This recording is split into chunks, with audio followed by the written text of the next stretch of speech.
Great day, everyone, and welcome to 3CP TV. My name is Renatas Johnson, and I am the founder and president of Third Culture People, 3CP. So 3CP TV is a media resource helping individuals become third culture people. And let me tell you that this is a place where you learn to embrace the greater variety of cultural identities, and skillfully, you learn how to skillfully bridge the gap between our differences. So when you watch 3CP TV, you learn how to connect with anyone at any time from anywhere in the world. And today we are so excited that we have with us Renata Sas from the romantic country of Romania. And she is the latest member, the newest member of 3CP, Third Culture People. She has joined our team. We are so excited to have her. She is our global trainer, and she is an instructional resource developer for us. So she brings a great wealth of knowledge, skills, and experiences to our team.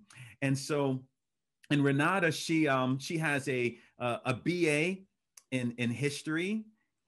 She has a MA in socioanthropology, and then she's conducting research right now in semiotics for her PhD. So she's a PhD student and candidate. So Renata, just say hi to our audience real quick. Hi, I'm so happy to be here and be part of your very happy and curious team. Yes. So Renata, she is just a wonderful person, and we met through social media or something, I believe. Was that right? Yes, we met through Empowered Living Community. Okay. We connected. Yes, Empower. Yes. So I'm going to allow her to just introduce herself. I think this is our second episode of our second episode of 3CP TV. So you are literally our second guest. And so we're just excited to have you, Renata. Would you just greet our audience? Give us a little background about yourself. I mean, not only do you have the educational credentials that you could elaborate on this semiotics for us, please. And then tell us about your credentials as a professional, some of your work experiences in history. We would love to hear that. Well, as a work history, I started out working in HR, in recruitment, in HR. I just started working there as administrative tasks and worked my way up to being an HR manager. And after that, I thought, okay, well, let's do a little bit something different, because I was working with people, but I am also a technical person. So I actually needed something more palpable to put my hands on and to see it grow. So I started working with systems, and currently I'm still working in the IT field. I always worked in the IT field, and I'm leveraging our products between customers and developers. So I'm a customer manager, and I'm also doing some business analyst work. And it's much fun that it actually sounds. Yeah. And yeah, go ahead. You mentioned my educational background. Yes. I started out of curiosity. If you know me, you know that I'm a very curious person. Mm-hmm. If something just speaks to my mind, I have to go and find out what it actually is and to understand it. So I started studying neurolinguistics. And that means that there's a belief that you actually have the power to control your words, and by controlling your words and what you believe in, you actually reset your mind to achieve your goals and go and gain a higher purpose, a higher awareness, and basically just improve your life. So that is what I have been studying for a couple of years now. Mm. Yeah, yeah, that's a great thing to study. There is a proverb that says, life and death are in the power of the tongue. And Yeah. so when we, it's so important that we understand the words that we speak, because they carry weight, and they have impact on our souls as well as the lives of others. So, so, so Renata, one thing that really intrigued me about you is that curiosity. And when I first started noticing you on social media, well, actually, after we connected on social media, um, you became our unofficial quality assurance person within 3CP, our quality control, quality assurance tester. So, I mean, you looked at our website, you gave us the good critique and feedback. You told us everything that was wrong with it, and so it was Yes. so cool. It was like, wow, I've got a set of eyes that I did not know I had. And so you really brought a lot to 3CP just from that perspective. And then your technical background is very useful. So, so tell us, how are you using your calling, your gifts, your talents, your skills to add value to the lives of others and just to make a difference in your world? Well, studying linguistics and culture um, gives me a lot of meaning. And I always look towards meaning, because we might think that we talk a lot, we talk the same language, we understand the same thing, but the difference is about what we think about what we think. Mm-hmm. We might speak the same language and talk about the same subject, but when we translate that into action, the results might differ. And on my daily life, so to say, I'm involved in projects that are at a global level as 3CP. Mm-hmm. And what I do is that I listen. I'm also an introvert, so that helps me a lot.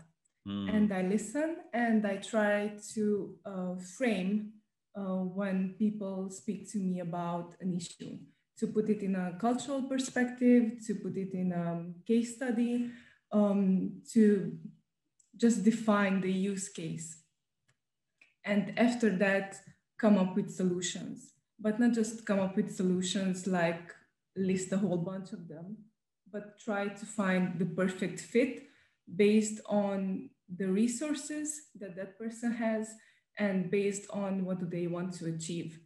And that is very important, because we could generate a lot of solutions, but might not be the best fit for us. Mm. Wow. Wow, that's powerful. So I know you had started an organization, and I don't remember the name of it or anything, but that really fascinated me that um, at a young age, you were just so inspired to help others and to solve a problem or heal a pain that you started this organization. Can you elaborate on that a little bit? Yes, I founded an NGO called Can Family you explain First. what an NGO is? Not all of our audience knows what that means. Yes, it's a non-governmental organization, Mm-hmm. so it doesn't make any profit. So yes, that is the Mm-hmm. actual term for it. And I know that I was wondering, as I was a child, if people would just listen and understand why the other person is presenting the situation the way they do, there might be less conflict in the world. So here is something that I never said before in public, so to say. As I was a little girl, I didn't want to be a singer or a pop star, but I did want to win a Nobel Peace Prize. Mm, And yeah, yeah. See, you did not know that I about me. didn't know that. Wow. Yeah. And I was just wondering if people would listen and understand the perspective the other person is presenting, Mm-hmm. they might realize that they are talking about the same issue. Mm-hmm. And the way we expose our ideas and principles, there is always a need Mm, um, behind those. mm, Yes, so this is why I started to study semiotics as well, how we offer meaning to the words that we speak. mm, And when I started the Family First NGO, I was thinking about a great idea that it's about cultural differences. It all breaks down to cultural differences. mm-hmm. You might be from the same country, having the same background, but most probably your families were not the same. So, if you would really want to make a change, you have to start working at a micro level. Hmm. And that is why I started Family First. And I had this idea of bringing each and every subject that a family might approach together to be developed in the same place under a more organized form and to gain perspective. You know, what do families from Singapore, what are families doing from, I know, Canada, and so on. Wow. Because as long as you share and as long as you are exposed to diversity, you learn and you basically grow. Wow. And it helps you gain perspective and it helps you identify who you really are Hmm. because you can learn so much more from negative examples. You know, you can go out and say, no, this is not for me, and that is not for me.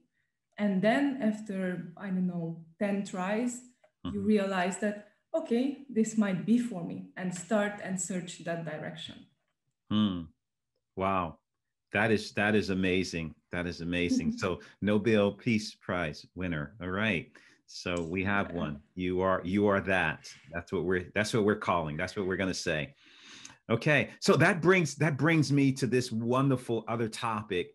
You are such of an innovator and creator of things. And so you've created this wonderful program that we are calling the Love Challenge.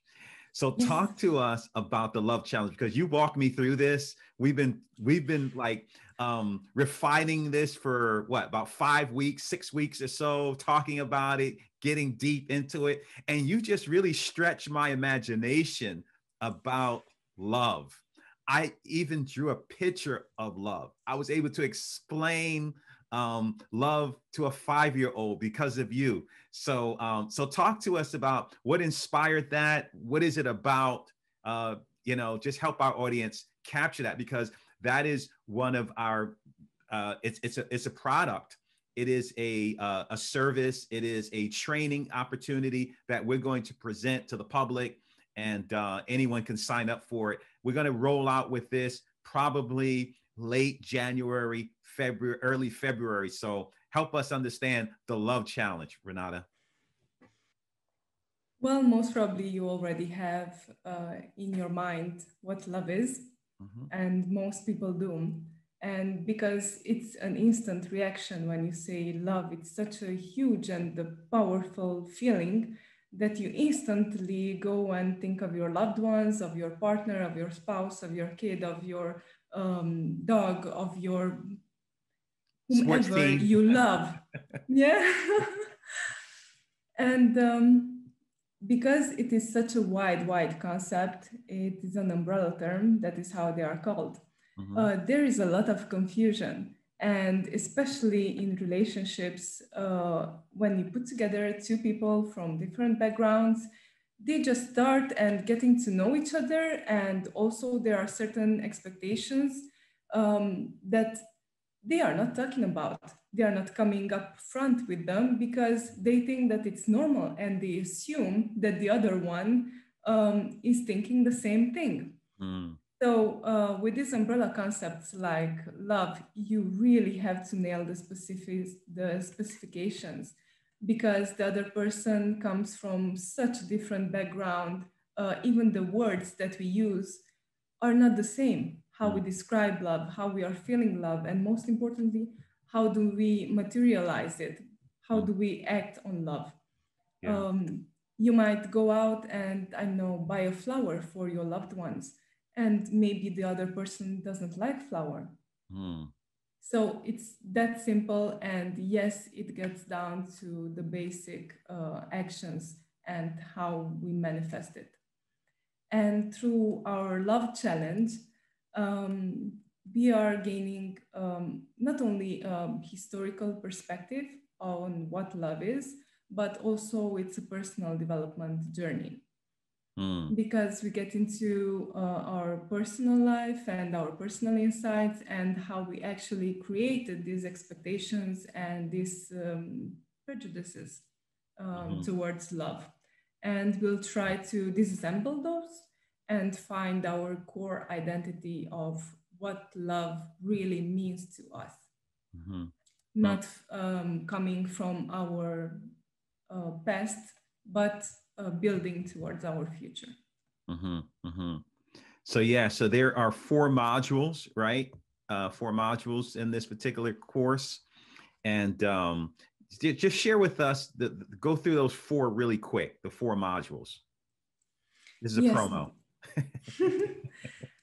The four modules will be, well, basically an introduction to love. What is love? Our symbols, our understanding of love across cultures. Mm-hmm. And after that, we are tackling love and exactly how you you were able to explain love to a 5-year-old. Mm-hmm. We are getting down the concepts, we are chunking it down, and through each exercise, we are building that up. Yeah. And we are going to analyze your cultural background, how it suits your personal expectations, Mm. and why do you believe what you currently are believing Yeah. from love. So this would be our second module. Okay. And on the third module, we are going a little bit far beyond our own individual self and go out into society and analyze how we are manifesting love. Mm. That's a deep dive. Wow. Yes, it's a Mm-hmm. deep dive. And in our fourth module, we are regaining perspective on our individual self and finding love in our inner self in order to be able to manifest it the right way. Because we might have some patterns that might not be useful for us anymore, and we need to develop new ones in order to reach our main objective and go through those challenges. I love the way you have structured this course and how you have thought through it deeply, how you allow the participants to walk through a concept and then shape that concept with something practical, pragmatic. They can, wrap their brains around, their hands around through these exercises. So they're not just walking away. It's not just a fuzzy feeling of love, but they're really doing a deep dive into the concept, the reality, the language of love, and the practice of love. So, just hands down, this is an absolutely wonderful course. I believe so many participants are going to learn from it and learn how to love their neighbors well and learn how to love cross-culturally. And that's what we're all about. And so, Renata, I want to thank you so much for participating today in this interview. Any closing remarks from you to our audience? Always keep an open mind. Yeah. An open mind allowed us to connect. And so I'm so appreciative of you. I am thrilled to learn from you and, learn from each other in this process. And I just think that our world's going to be a lot better because of individuals like yourself. So thanks for tuning in to 3CP TV, where we help you understand how to connect with anyone from anywhere in the world at any time. So thank you again for being with us, and God bless you.